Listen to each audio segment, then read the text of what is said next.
Well, hello, everyone, and welcome to another episode of Jim and Rob Overanalyze Movies. I got that one right this time.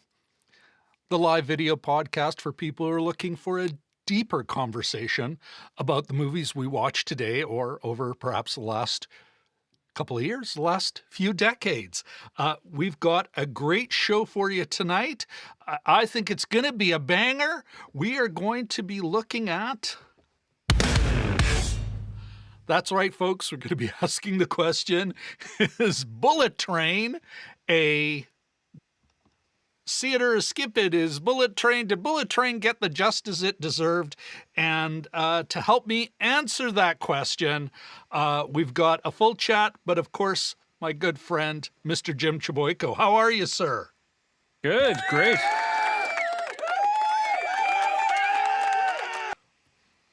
It's garbage collection day for those of you in St. Boniface, so don't forget. And also, it's being the last day of the month. Get all your Hoopla and Canopy credits in, so you can watch in the upcoming days. Another hack. It's a great thing to bring up because we do have a full chat in the house. Mm-hmm. All folks from around the globe. So yes, we probably have no idea what you're talking about as far as Garbage Collection Day goes. Let us say hello. Let's say hello to the folks in the chat. We have got Jim. We've got, you know what, our good friend, Mr. Dragon Movie Guy. Whoopsie. I did.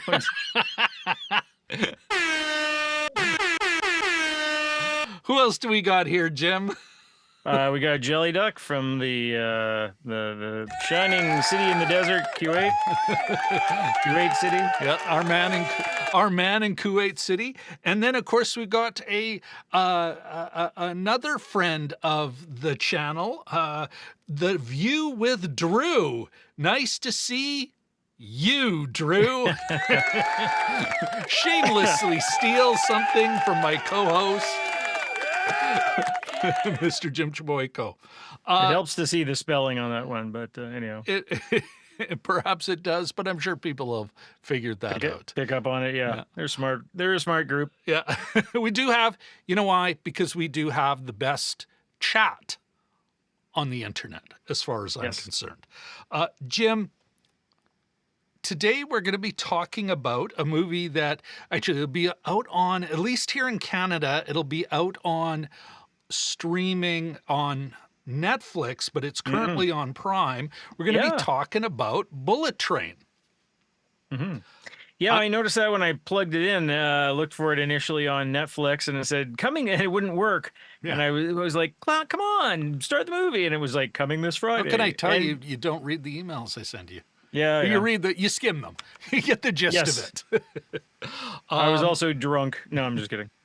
But when I'm talking about this, and I want to give everyone a heads up so they can kind of, remind themselves, because another movie I'm going to be bringing up is Prey.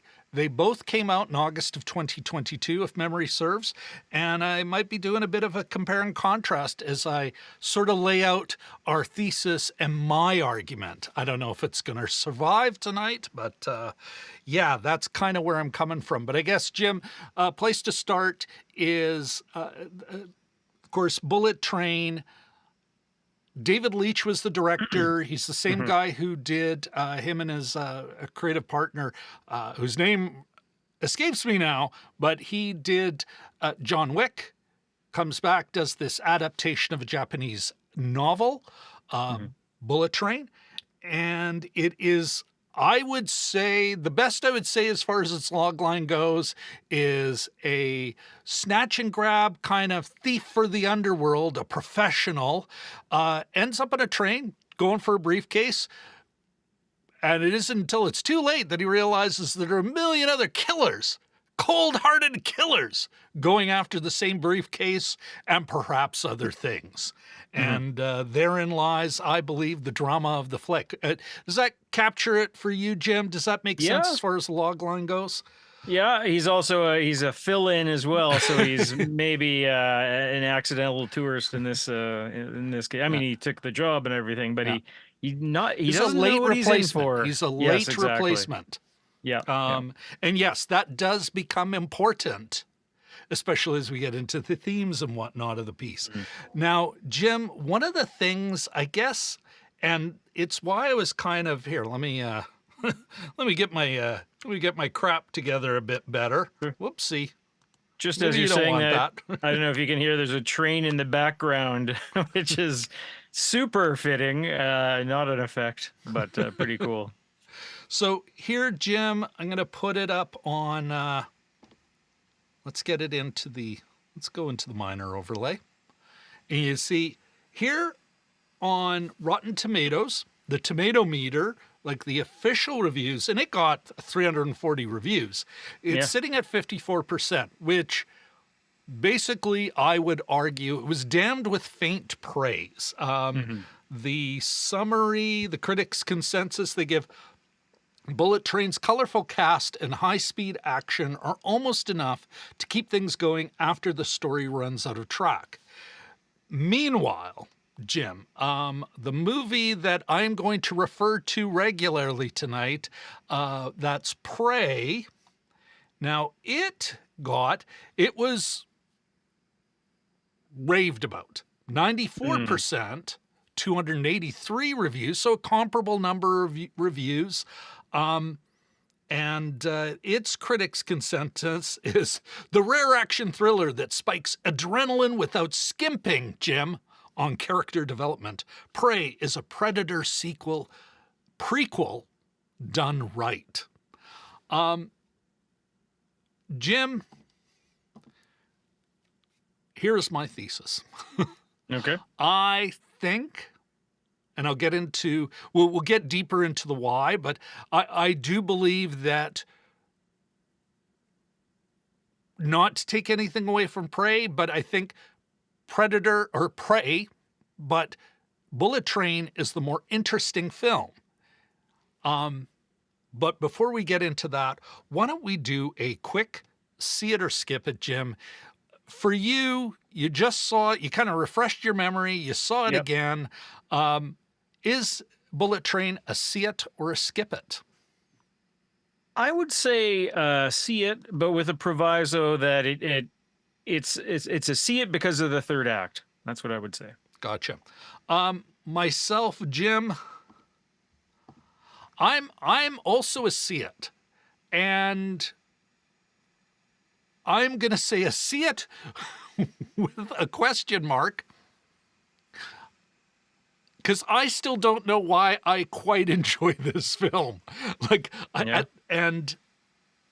but yeah, it's a see it for me. It's a see it, especially on streaming. I am actually surprised, though, Jim. I enjoyed it in the theater, which is kind of where a film gets. That's where it's the best. This Yeah. is. It's never going to be a better movie than it is in a theater, in my opinion. And yet here I am watching it on streaming, and I can see its flaws more clearly now. But I got to tell you, at the end, I still enjoyed it. Mm-hmm. At Mm-hmm. the end, I still came away satisfied. Whereas I got to admit, Prey, I am going to watch it again. But, and you and I'll put it up here, we did do a deep dive on Prey when it Mm-hmm. came out. We were Yeah. both positive about it, but I got to Yeah. admit, I have zero interest in watching it again. And I think that Mm. kind of comes to in a way, the nub of my, why am I, what may actually be the better made film, Prey, at least the better told story. Why Mm. do I not care about it? Whereas I'm giving Bullet Train, I'm more interested in it. Yeah. Jim, I Mhm. think that means, although I want to kind of let's get into the chat first. Folks, would love to hear if Sure. you've seen the film, say so. We will be getting into the spoiler zone, so if you haven't seen it, this would be the time to go see it or live with the fact that we're going to get deep into it. If you've seen the film and whether or not you think it's a see it or a skip it, and maybe a one-liner on why. Would love to hear that. And then, of course, that means, Mr. Chaboyko, that means it's time to get into the spoiler zone.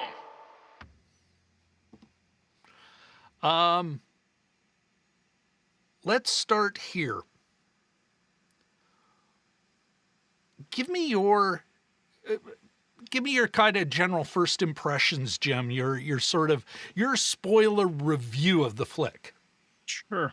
Yeah, I mean, I watched this with, we didn't see it together, you and I, but I watched this with my wife when it came out on TV at home. And we're like, oh, what do you want to watch tonight? Oh, let's give this a shot. And I remember not being especially impressed for the first couple of acts. And I think the reason why it was sort of a little bit of a wink, wink, nudge, nudge kind of thing. I'll go into more detail later. But by the time the third act rolls around, they pulled what I call a Thor, which is they basically made everybody vulnerable. They took almost every character is smug for the first two acts, which is not a great kind of start. But by the time the third act rolls around, they're all hooped. They're all boned, as Bender says on Futurama, and that instantly makes them more sympathetic and more interesting. And for me, that little capsule description on Rotten Tomatoes that says the movie runs out of track, I believe the complete opposite. It somehow makes the magic trick of building itself more track while it's moving. Like it actually gets better as it goes along. Like the third act, everything, and then the point of view of the water bottle and like little neat kind of things like that. I just thought it's almost like a whole different movie, but it was like, hey, I'm on board now. But it took me a while to get there. Yeah. That's a great point, Jim. And you're absolutely right. Like it does for me, even watching it now, although I got it only conjures more questions in my mind. Mm-hmm. But for me, it's like, it's a sort of weirdly constructed flick. Super but weird. Yeah. You know what? By the end of it, I care about the characters I should care about. Mm-hmm. I detest the characters I should detest, even though at times it's like a couple of the characters that I detest, I go, oh, okay, I kind of get that. Mm-hmm. You're still a little terrible, but they're more than just mustache twirling villains in a way. Yeah. And I felt pretty satisfied. Mm. I felt like, oh, well, I could go for more time with a couple of these characters. Mm-hmm. And maybe not the handler once she actually is revealed, Yeah. which was felt like kind of stunt casting, cameo stunt casting. Did Yeah, they you get need that to with do that? comedies sometimes where they cast a friend or something like Yeah. that. And yeah. I get it though. So, how do you think they did that? That they were able to do that? Because it really shouldn't work that way. Yeah. We should be so disconnected from the characters. I certainly have a couple of theories, but Mhm. what do you think? Why do you think these folks were able to achieve what they were able to achieve? Well, as I alluded to, I think just the act of making them vulnerable. I'll give you a little bit of an example from my own life. I Please. work in politics. Not I'm nonpartisan. I work at the Manitoba legislature, and we print out the Hansard, which is the arguments and the debates under the dome here in Manitoba. It's a provincial thing for those of us who don't live in Canada who are watching. Um, and at times I've been listening to some of these debates, and both sides come across as smug. Like it's like, no, one of you is the ruling party and the other is the opposition, and you're in those places for a reason. And recently, we just had an election that turned over, so the former opposition is now the ruling party, and it's the same thing. Both sides are smug, and I think that's not how smugness works. You earn it. You become smug because there's nothing, you're overconfident or whatever. You can't be overconfident and in the Having just opposition party. gotten your Yes. electoral ass whooped. Whereas the ruling party didn't lose a single incumbent and the other party did. So, and almost lost their leader in a traditionally conservative riding. Yeah.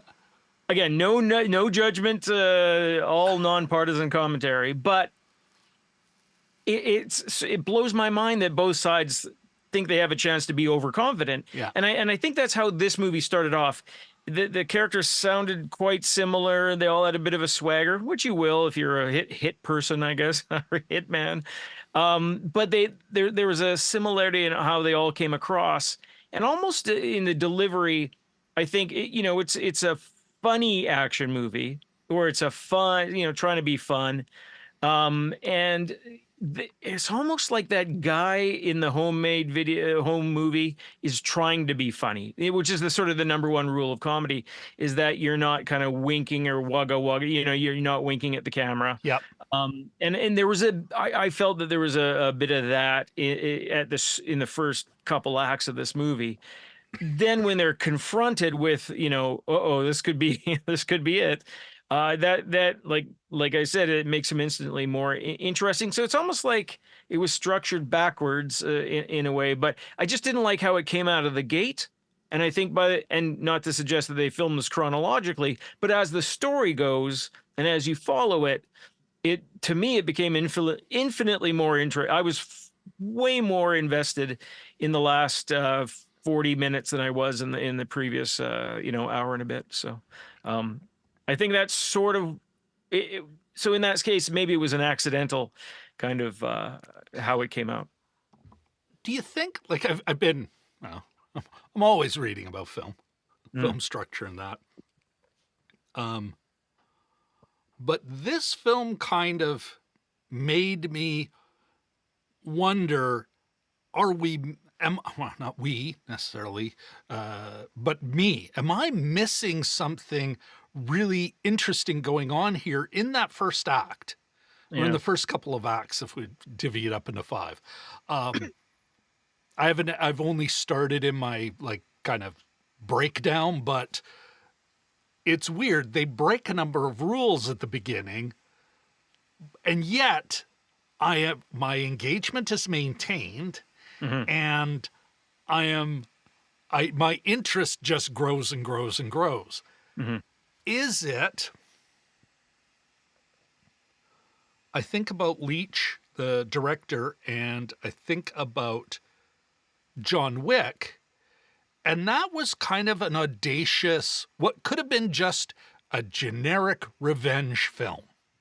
Mhm. Hey, let's make everyone look cool and underground and all that other stuff. It is almost like Leach and his writing directing partner, whose name continues to elude me. Perhaps someone in the I'll look it chat up. will chime in. I'll But look it up. thank you, Jim. But I'm wondering,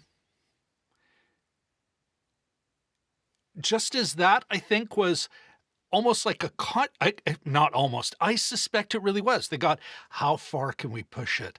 How evil a player, how terrible a person can we make sympathetic? And how can we get the audience on side, even though he's a terrible person, a self-destructive person, obviously wants to unalive himself? How do we get the audience to be totally rooting for him? What stakes, how low can the stakes be? And yet, there we are in the John Wick, and it's like, oh, apparently we're willing to see dozens die over a dog. And so, coming to this movie, how much is there something going on here where they're like, how almost a comic when they get really good, it's like, you know what, I'm gonna bomb tonight, I'm gonna bomb on purpose. I'm gonna really kind of tank the beginning and still come out golden because they're just getting, hyper confident in their skills. Is there something more going on here that I'm missing? Because I'm kind of expecting, listen, you know what? You show the problem at the beginning. We open the movie with, you know what? There's this child in peril. And then a whole bunch of other people are introduced. But in the end, that problem gets solved. And the main character, and I do think the Ladybug, the codename Ladybug, the pinch hitter, played by Brad Pitt, I think he is the main character. He is the one we, in the end, have to glom on to. He has nothing to do with that. He doesn't save the kid. He doesn't. Nope. It's like, that is like a whole other movie, like a Community. You have adventures. What do you think, Jim? Like, are we looking at this movie with the right lens? Yeah, I mean, I think so. Unless there's something, if there's some sort of, I mean, you could sort of watch it in slow motion with some forensic accountants, I guess. I don't know, but and figure out if there's something else going on here. But I think it's a movie about chaos, essentially, and the chaos that happens when you're dealing with all these intertwining interests, and he's merely a guy who gets literally stuck, not for his own reason, for his own faults. He gets stuck in this situation. So, I mean, maybe there's something else going on. Maybe there's something clipped in editing. But just when you're mentioning John Wick, I can hardly wait to see the governor of South Dakota in the next John Wick movie. I was trying to figure out how to get a Christy Nome reference in there. Thank you, not a threat, Mr. but Jaboyko, a joke, for but an illusion. that up. Yes. Okay. You've laid out your theory. Here's my theory why I think this is why it engages us, and it is a more interesting film than the 54% would lead you to believe. One, we have this guy, there is a sympathetic character. I don't think the Ladybug character is smug or moody like the other ones are. He is the one character where you kind of go, oh, okay, I can get into this guy. So there's that. And of course, you know what? Some judicious editing where it's just as we might be losing our interest, it's like, oh, well, here you go. The other thing is you mentioned it's about chaos. I do think that the theme is luck and like almost a debate about luck and fate. Mm-hmm. And because the character, the Ladybug character, he is, constantly saying, I've got bad luck, but he's trying to change his whole approach to life to reframe his experiences. He's done some work before it's like a guy who's burnt out and he's come back after sick leave to get back on the tools, high stakes thieving, snatching, grabbing. And I think that's the other thing that keeps us going because it's putting out, Jim, an interesting question to talk about fate versus luck and how somebody's bad luck is somebody else's good luck and vice versa. Because you've got a number of antagonists or period, you're the antagonist right now, but then you flip into being a protagonist or an ally. You've got, but the prince, the little prince played by Joey King, she is definitely, she's an antagonist throughout the film, although we do get a bit of an idea why she is the way she is later, which gives you a little, little sympathy for the devil. But in the third act, but she maintains her smugness throughout. Yes. Yeah. She changes nothing, which is why she gets the end she so richly deserves.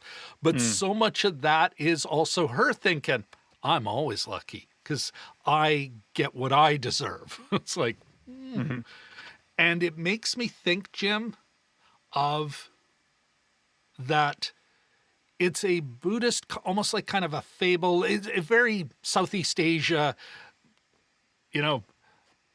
family has a son. The villagers say, you're so lucky. The wise old man, the monk of the village says, well, just wait. And then, of course, the kid breaks its leg in the fields. And everyone's, oh, you're so unlucky. And the Buddhist monk said, well, just wait. Then, of course, the government rolls in to conscript soldiers, doesn't take the kid because his broken leg. Oh, you're so lucky. How we frame luck. And that is a constant. The Ladybug character, the one who later on we learn is carrying the sorrows of others, which fits into the story. Yeah. Is the one who's always kind of putting that energy out there in a believable way, given how ridiculous the whole thing is.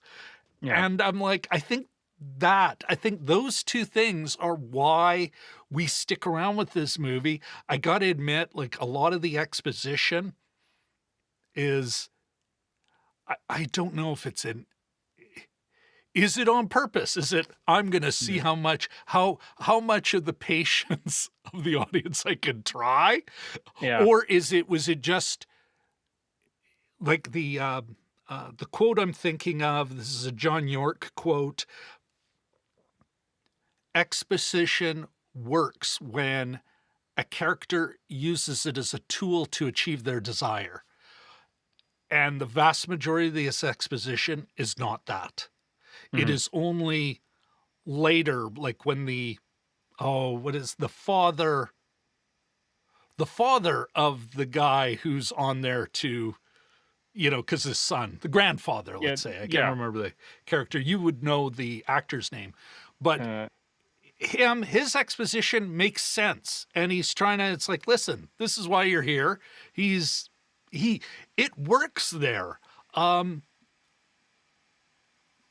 The Prince character, when she finally gives her backstory, it works. It's organic because she's using it to achieve her desire.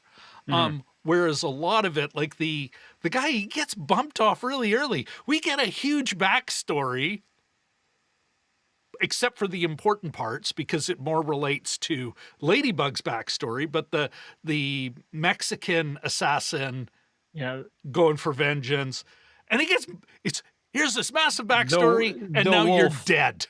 Yeah. Like, Yeah. what the Yeah, exactly. The elder is Hiroyuki Sanada is the character name, but the elder, they just refer to him as the elder, or Yeah, 'cause everyone's got Wataru, a code name.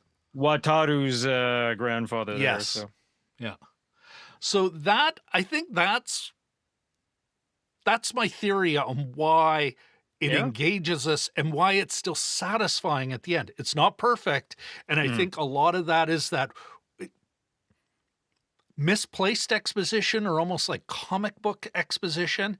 Even Yeah. though it's not adapted from a graphic novel, it feels like it, doesn't it does, yeah, doesn't it? Yeah. You know? And so I'm like, this is why I think it's more interesting. Whereas if we go to Jim, and I talk about Prey for a bit here.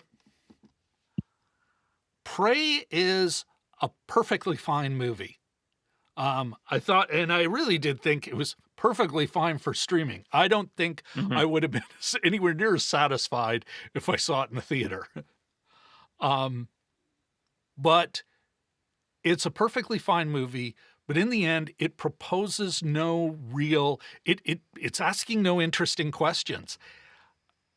I mean, and I do think, I was thinking about it today, Jim, Prey would have been a far more interesting movie, kind of like this one, where it's like he's the only killer, or he's the only non-killer. He can obviously handle himself, but he's not an assassin.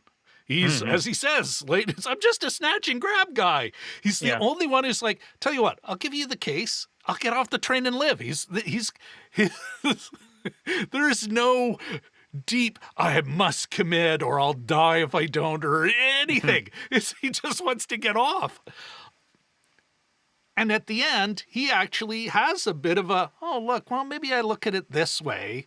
And he gets some good luck at the end, because he reframes his luck finally at the very end, which means he stops his handler and the light post hits the car. And it's like, oh, wow. Yeah, even through the denouement, it still follows, it doesn't end with the train accident. So. Yeah.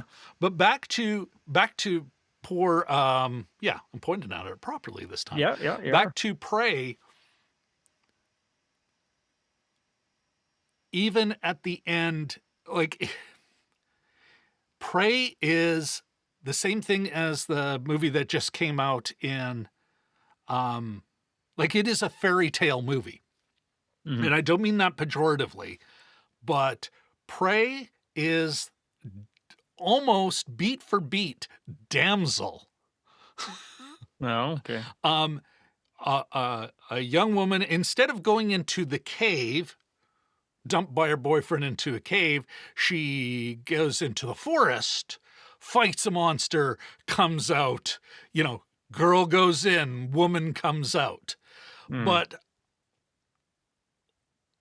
what would have, I think, been far more interesting, Jim, is imagine Prey if the young woman going in had zero interest in being a warrior. Because at the end of Prey, she gets exactly what she wants, which isn't really, I don't think, anywhere near as satisfying. Because what lessons learned? How does she change? She proves that she was what she was. Like, imagine though if she went into the forest, going, no, I plan on finding a man, raising children, like. And all of a sudden she's got to step up and change and like really change at a fundamental level. That's a totally different story. And I think one that asks a way more interesting question. And that is why, going back to it, why Prey, I've seen Predator before. I've seen Damsel. I've seen this. I've seen the two movies it's really doing before. I've seen this one now. I don't need to see it again. Whereas Bullet Train, I'm like, there's something going on here, and it's asking an interesting question, and it's got an interesting character working through that stuff. I'm like, yeah, I can do it again. Yeah. Yeah. So what do you think? What does any of that, or am I just, it won't be the first time on this show I've talked out of my ASS. No, no. It's interesting that you bring it up. It's almost like, the movie's as big as the hook is, and I guess in this case, hook can be replaced with the term theme or themes, whereas I think the big thing about Prey was the roles, right? There Yeah, was and a lot of mileage was gotten out of sort of not exactly a role reversal, but in this case, the young woman is the hunter, yeah, chief rival against our alien friend there, our alien visitor, rather than sort of like the toughest, really the chief or the toughest the young, biggest, uh, baddest. biggest baddest guy in Yeah, the village or what have you. So and then that answers that question. It's fairly easily dealt with. You're having fun because of the setting and the role reversal. yeah, And I thought that made for an interesting movie, and it fresh and whether it's in deep or any that's a whole other question. With this one, yeah, that hook is a little bit different. It's not just, I mean, we've seen all where eight killers are all after the same thing. That's there's a little bit of a subgenre of it. There's a number of movies out there, but in this case, you're asking the questions, and I think for me the hook is probably not, was never put this way, but what if Owen Wilson was a stuck on a train?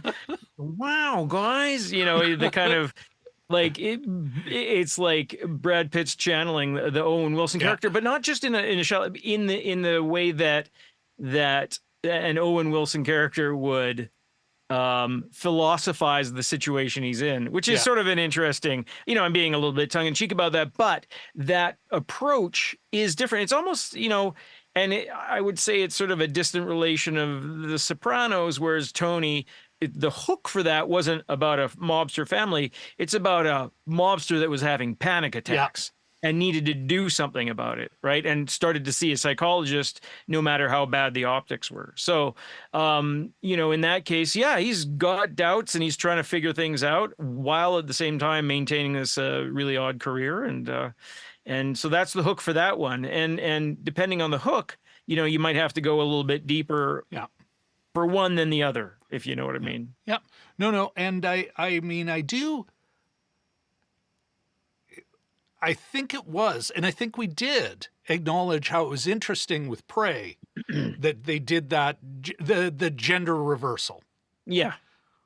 But yeah, imagine if she didn't want to be Yeah. Yeah. forced in this situation. Then all of a sudden it's like you move another level. A teenage girl. You're the worst alien. Get away.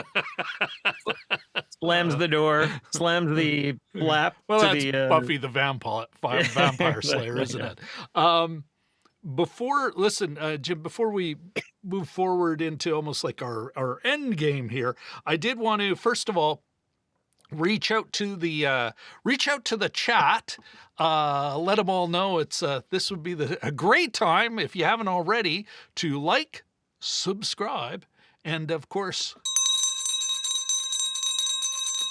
ring-a-ding that bell.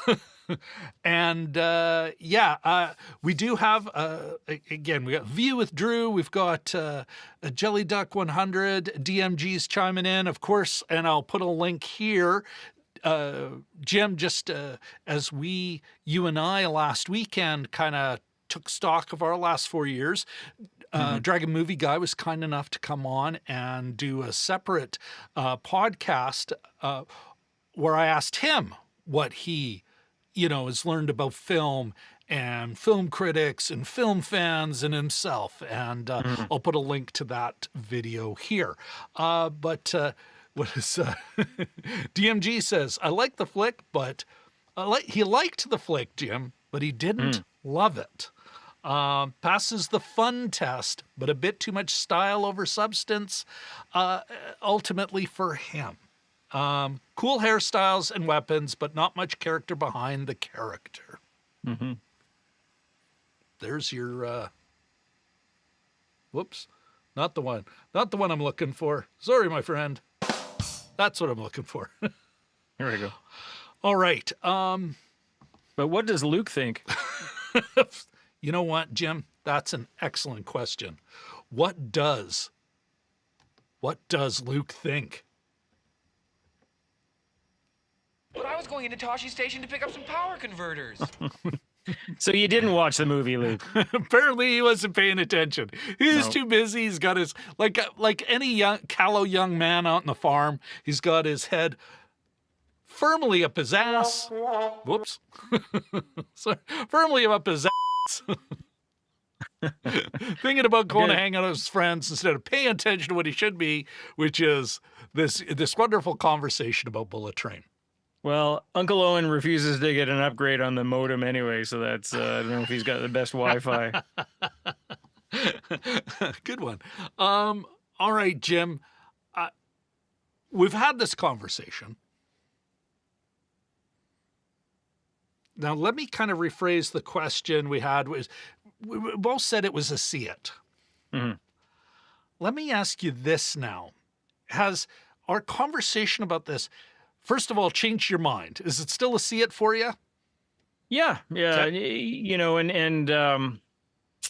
yeah, and I did pay attention to the whole, luck versus fate thing, but maybe it didn't, No. Wait, I just wanted to. So your opinion is stayed. Yes. Here's the bigger question. Mm-hmm. Have I? Well, I guess it's another yes or no question. There's a bigger question coming up, though. First of all, have I convinced you that maybe the 54% was a little harsh? Yeah. Oh, yeah. Yeah, I think so. I understand it. You know, like I do think it's you have to stick with it, and that's not always the best sign. But yeah. Last but certainly not least, is this a movie that is going to be remembered? What do you think? Yeah, is it worthy? And maybe is it worthy of remembrance? Yeah. I mean, it's what you take away from it. Remembered is a funny thing because just quickly, I was telling you earlier this weekend that since the passing of OJ, I rewatched OJ Made in America with my daughter, which is a 5-part, 9-hour sort of super deep dive on the life of OJ documentary, not the American crime story one with Cuba Gooding, but an actual documentary which won the Oscar that year, although it's an 8-hour television documentary. Anyway, I watched it. Back then. I thought it was super well done. Yep. I don't know if you could say I loved it about something that's about horrific domestic abuse, but you know, it really had an impact. I was super impressed by, especially the deep dive talking about, you know, the conditions of Black Americans in LA in the 40s leading up to his birth and that kind of thing. And I totally forgot. I was watching with my daughter, and I totally forgot the first few minutes of episode 4 when they extensively show the crime scene photos. So, you know, in that case, you remember things selectively. So that's my takeaway from that, is that how selective your memory can be. I remember lines in movies that I don't, otherwise remember. But with this one, I guess I'd remember Brad Pitt's performance. So much gets lost in the shuffle, though. I watched it a year and a half ago, and there's things that I forgot about it already. Like, I forgot this person was in it, and I forgot that person was in it. So, maybe. How about? I mean, what do you? I guess what I'm really. It's not what do you remember? What will you remember about it?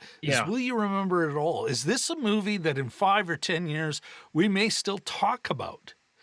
Yeah. Because I would argue, unless you're just talking about Predator, the franchise, the best that I'll remember about Prey, as an example, would be, there was the first one, which was really good, and there's some terrible ones, there's a couple mediocre ones, and then this one wasn't bad. Yeah. But that would be the only context. I can't say that otherwise, I don't think it's a memorable film. Yeah. And that was kind of where I was going with that. Yeah, I mean, Short answer, probably not. You know, maybe Yep. if you're looking at the films of Brad Pitt, maybe it'll come across as a good late career or, 2/3 of the way through his career edition. Yeah, probably, it might be completely forgettable for Yeah. all I remember. But yeah, I mean, it's a good question, but it's super hard for me to answer because there's things that I think I would remember that I don't, and Yeah. Well, and like I said, it's not so much to get caught in the weeds yeah, of what you will remember, what you but remember, that yeah. would any of us even talk about this movie in 5 or 10 years? Yeah. For myself, Jim, yeah, still a see it. Mhm. I'm even more convinced that it is a better movie than the tomato meter score. And this is not to knock the tomato meter score. Yeah. It's maybe more of a criticism of film criticism, that it's like, did you watch the movie? Were you really engaged? Did you give it its due? Mhm. Especially when you compare it to another perfectly fine movie, but way more conventional. Mhm. Just super more conventional. That said, if I'm being perfectly honest, as much as I think this is worth your time, will I remember it in 5 years? Will I go, wow? Will I think of it like I still can't get... There's a number of movies we've watched over the last few years, Jim, that when I kind of just take a moment to think about some of the highlights, I can't get out of my head. I go, oh yeah, Emily the Criminal. Mhm. Like, me, that Mhm. still has impact on me. Of course, recency effect, past Yeah. lives still kind of rolling around in my brain, the zone of interest, you know. Yeah. So yeah, if I'm perfectly honest, even though I'm being a bit of a cheerleader for this film, it is flawed. It is the thing that the flaws are great enough that it'll keep me from going, oh, that was... I can't say it's a flawed masterpiece. It's just, no, it's Yeah. flawed. There's something really cool going on there, but Yeah. the flaws are too much for it to be remembered in, even in a couple of years, Mhm. Not so much a chef's kiss as a fry cook's kiss. Perhaps. Yeah, yeah, it's like, yeah, that's a great analogy. Yeah. It's like, Yeah. this What burger about, was pretty good. hey, Cody, what did you Salad a think? little wilted, fries, eh. Yeah. You know, Sorry, I used Cody as a random name, but we know a Cody, so that doesn't work. Um, Jaden. Hey, Jaden, what did you think? That's yeah. that's the All right. With that out of the way, folks, yeah, I think we have answered the question. Is the score, that 54%, does it deserve it? And I think we both agree that it does not. Whoopsie. There we go. Whoops. Oh, now I'm picking on poor... oh, for crying out loud. I think I actually killed something.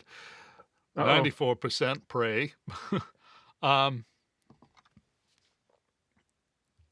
The 54% is a little harsh, but it's certainly not. And there is something interesting going on there, but it is not...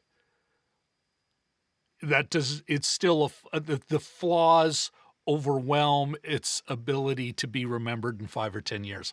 Although, who knows, Jim, 5-10 years from now, we might be going, I'll be damned. I still think about that stupid movie.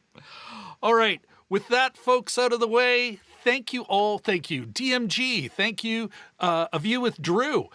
Thank you, Jelly Duck 100. All great friends of the channel. Thanks so much for showing up in the chat. Please like, subscribe, and ring that bell. And then, of course, YouTube's going to tell you to see something there, or